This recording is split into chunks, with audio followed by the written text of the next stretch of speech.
Aga Kareba, Baji-Bajiji, saatnya Anda menyimak berita Makassar bersama saya, Auriga Agustina. Sejumlah berita menarik akan kami sajikan untuk Anda, berikut 3 berita utama hari ini. Seorang balita ditemukan tewas digantung di pohon dekat rumah neneknya Kecamatan Makale, Kabupaten Tanah Toraja. 2 motor metik tabrakan di Kecamatan Bacu Kiki, Kota Parepare, kaki kanan salah seorang pengendara terputus karena diduga tertimpa motor. Nikmati serunya lokasi wisata air di Jalan Antang, Kota Makassar yang diserbu ribuan pengunjung.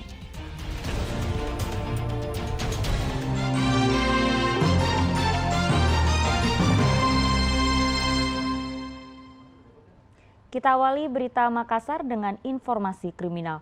Seorang balita ditemukan tewas tergantung di pohon dekat rumah neneknya di Kecamatan Makale, Kabupaten Tanah Toraja. Penemuan mayat korban setelah keluarga meminta tolong tetangga untuk melakukan pencarian karena sebelumnya dilaporkan hilang. Balita berumur 1 tahun 2 bulan, warga Kelurahan Lion, Kecamatan Makale, Kabupaten Tanah Toraja menghilang dari kamar tidurnya. Sang nenek baru sadar cucunya hilang saat hendak bangun untuk buang air kecil. Melihat cucunya sudah tidak berada di samping. Sontak sang nenek mencari korban dengan bertanya kepada penghuni rumah. Setelah pencarian bersama keluarga yang dibantu tetangga sekitar, korban ditemukan sekitar 100 meter dari rumahnya dalam kondisi tidak bernyawa. Jasad korban tergantung di sela pohon kakao dengan posisi kaki di atas dan kepala di bawah, serta mengalami beberapa luka. Baru turun ke bawah, baru ke bawah, sudah di bawah situ di pohon coklat di bawah. Pas di atas pohon coklat. Iya. Setelah itu, ya, panggil orang itu, tidak dari bawah. Menerima laporan, tim gabungan Polres Tanah Toraja segera menuju ke lokasi untuk melakukan olah tempat kejadian perkara. Jenazah korban dibawa ke puskesmas untuk proses visum. Untuk saat ini masih diduga 1 orang berusia 30 tahun sudah kami amankan beserta saksi-saksinya. Untuk mayat berada di Puskesmas Makale Utara. Selain mengamankan sejumlah barang bukti, polisi juga membawa seorang kerabat korban yang mengaku membuang bayi tersebut. Namun hingga saat ini penyidik masih melakukan penyelidikan karena pelaku diduga mengalami gangguan jiwa. Wahyudi Baso melaporkan dari Tanah Toraja. Tim Majelis Hakim Pengadilan Negeri Makassar menjatuhkan vonis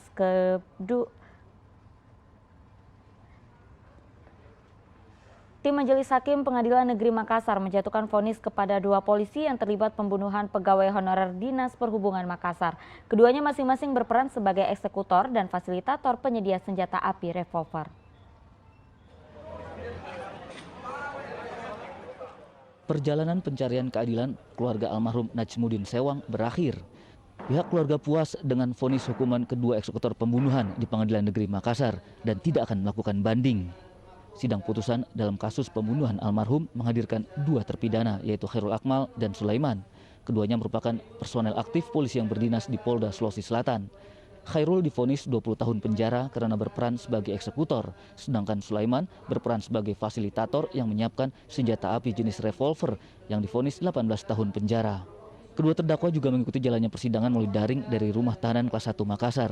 Vonis ini sama dengan tuntutan yang disampaikan oleh Jaksa Penuntut Umum, yaitu 20 tahun penjara untuk Khairul dan 18 tahun untuk Sulaiman. Tuntutan berdasarkan peran terdakwa dalam pembunuhan pegawai honorer Dinas Perhubungan Makassar almarhum Najmudin Sewang. Pembunuhan didalangi mantan Kepala Satuan Polisi Pamung Praja Makassar, yaitu almarhum Iqbal Asnan, yang membayar 3 orang untuk melancarkan pembunuhan. Sehari sebelumnya, seorang pegawai honorer Dinas Perhubungan Makassar yang juga terlibat pembunuhan divonis 13 tahun penjara. Saya rasa tidak setempat apa yang diberikan sama Hakim Ketua. Berarti menerima Kak semua? Menerima. Saya pribadi sebagai keluarga, saya menerima hasil putusan dari Hakim Ketua.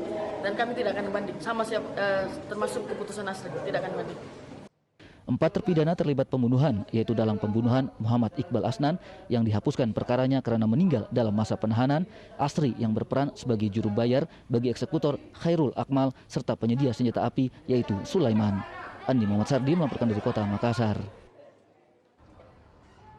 Penyidik pidana khusus Kejaksaan Tinggi Sulawesi Selatan kembali menahan 2 tersangka baru kasus hilangnya 500 ton beras di gudang Bulog Pinrang.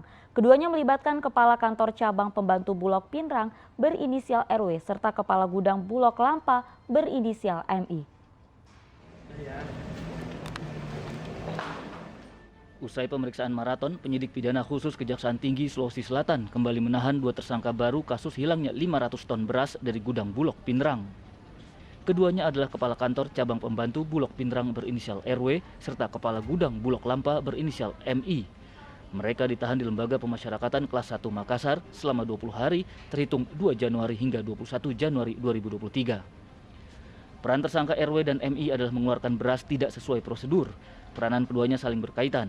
Penetapan 2 tersangka berdasarkan hasil sita barang bukti serta keterangan 1 tersangka yang ditahan lebih awal berinisial I. Saudara RW pada inisialnya itu sebagai kepala pimpinan cabang. Jadi dia yang bekerja atas kegiatan sebelumnya di Bulog di wilayah Pinrang, Bulog wilayah Pinrang. Kemudian yang kedua itu atas nama MI itu dia sebagai kepala gudang. Jadi ada saling keterkaitan antara keduanya itu sehingga bisa keluarnya beras tanpa prosedur yang berlaku. Intinya itu. Klien kami akan memberikan semacam informasi-informasi guna guna menjadi konsumsi penyidik bahwa apa yang dilakukan oleh klien kami itu tidak terlepas dari sistem yang membelenggu klien kami. Dalam kasus ini ada orang besar di balik. Ya, biarkan nanti penyidik yang mengeksplorasi itu. Dari kasus yang merugikan negara 5,5 miliar rupiah ini, total ada 3 tersangka telah ditahan. Andi Muhammad Sardi melaporkan dari Kota Makassar. Majelis Ulama Indonesia Sulawesi Selatan mengeluarkan maklumat aliran hakikinya hakiki masuk ajaran sesat. Polisi hingga kini masih melakukan penyelidikan termasuk memburu pimpinan aliran tersebut yang berhasil melarikan diri. Sudah ketemu sama Nabi. Inilah rekaman yang viral di media sosial saat salah satu pengikut bernama Akbar mengajak warga bergabung dalam ajaran sesat hakikinya hakiki di rumah warga Jalan Sunu, Kecamatan Bontoala, Kota Makassar. Rekaman itu diketahui diunggah ke media sosial pada 9 Desember 2022 dan viral pada 5 Januari 2023. Dalam rekaman, penghuni rumah bernama Gafar tidak terima saat Akbar bersama sejumlah pengikut dari ajaran sesat mencoba menyebarkan ajaran menyimpang kepada anggota keluarganya serta warga setempat. Salah satu pengikut ajaran itu bahkan mengaku pernah bertemu 25 nabi dan rasul. Setelah investigasi, Majelis Ulama Islam atau MUI Makassar akhirnya menemukan puluhan pengikut ajaran sesat itu. Namun pemimpinnya bernama Yoga alias Karaeng 01 telah melarikan diri. Puluhan pengikutnya diajak dialog di kantor Kecamatan Talo, Kota Makassar pada 5 Januari 2023. Majelis Ulama Indonesia atau MUI Sulawesi Selatan akhirnya pada Sabtu 7 Januari 2023 mengeluarkan maklumat aliran itu masuk ajaran sesat. Polisi juga hingga kini masih melakukan penyelidikan sekaligus pengejaran terhadap Akbar serta pimpinan aliran hakikinya hakiki. Memang kalau dibiarkan kemungkinan adanya konflik horizontal di masyarakat itu bisa terjadi. Pengajian ya dari rumah ke rumah, ya dari kelompok teman ke teman, ya lalu kemudian mendakwahkan itu alirannya.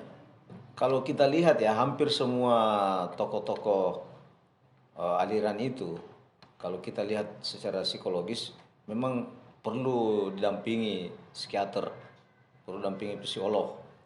Ya karena kadang-kadang di luar nalar mereka bicara, sehingga ya perlu selain tokoh agama ya juga rohaniawan dan psikolog ya yang kita harapkan terlibat dalam pembinaan itu.